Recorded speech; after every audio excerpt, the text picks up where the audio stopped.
Hello, welcome back to the Off-Grid family. Right, today it's going to be a super quick one. I just want to test something. All the time when I'm looking for ways to smooth out prints and so on and so on, and we all know that ABS and acetone work really well in certain ways of, you know, smoothing out the prints, etc. But you often read that PLA will also smooth out with acetone.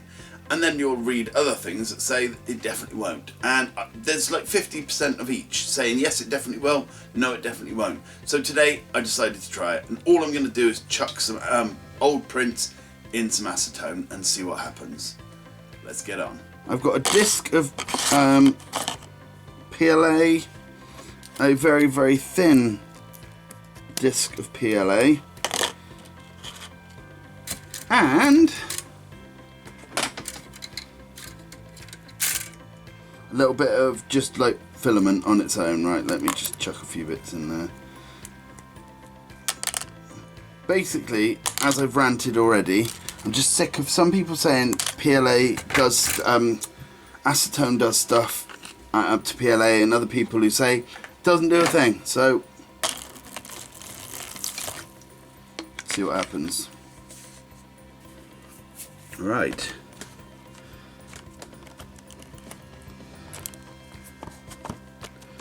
There's no physical change to them. It's been, you know, 30 seconds-ish. Basically, I'll leave a timer up in the corner. I can't be asked to actually set one. I lied. But there is no change to it at all yet.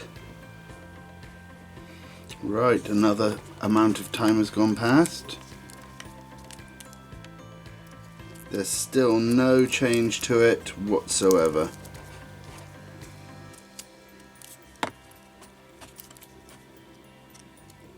No, it's not even softer, you know, bounciness or anything. No. It's almost exactly the same. I don't think there's any difference to that one either. So far, no good. See, if any of it was going to go soft, I'd assume it was this, because this is literally wafer thin on the edges, and there is literally no difference at all.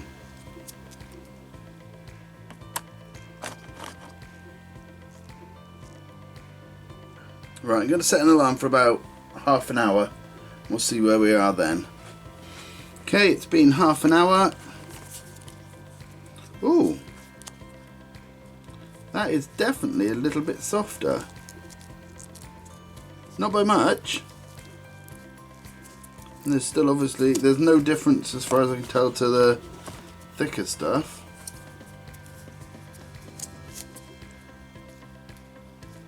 They may be slightly more bendy. Very, very slightly. Oh, and that one's gone very, very thin. Okay. There might be something in it, but I think it's just going to end up just eating away at it. I'm going to get a piece of this. Oh, piece of this out. Put it to one side to see if there's any adverse effects after a while. Right, I'll be back in another half hour then. Right, it's been another hour, another half an hour, sorry, and this has definitely gone much, much more floppy, but the actual solid piece in the middle is not at all floppy. This is more floppy, but again, it's done nothing to the layer lines, so I think you'll find that's basically a bust. So that's where I'm going to leave it. There's no point doing it anymore. It's not doing anything that we want. Okay, right, so there you go. It doesn't work at all. They've all gone back to being, well, no, to be honest, it's still a bit wobbly. There's been no damage as it's dried, but it doesn't work. You know, the layer lines are still exactly the same, and it basically just started to sort of make it a bit floppy, but not even much. You know, there was very little difference, and that was after an hour. So myth busted, as it were. It does not help with layer lines in PLA. So back to sanding and doing all the other bits and bobs. Anyway, thanks for watching. See you again soon. Bye for now.